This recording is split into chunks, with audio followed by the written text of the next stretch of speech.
ఈ Bollywood cinema industry మీద మీ మాటలు అనేది భారతీయత జాతీయత అనే దాని మీద వ్యతిరేక నినాదంగా ఉందని చెప్పవచ్చు.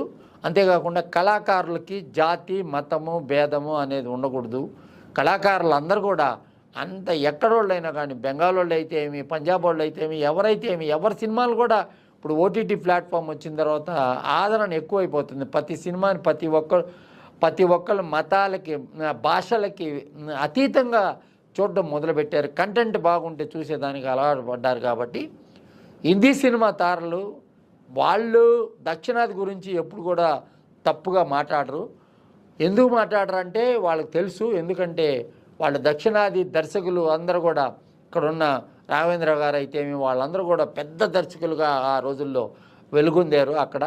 అదే వాళ్ళకి ఆ ఫీలింగ్ ఉంటే దక్షిణాది నుంచి వచ్చిన వాళ్ళని ఆ రోజే కూడా అనగదొక్కు ఉండేవాళ్ళు. కాబట్టి నేనేం చెప్తానంటే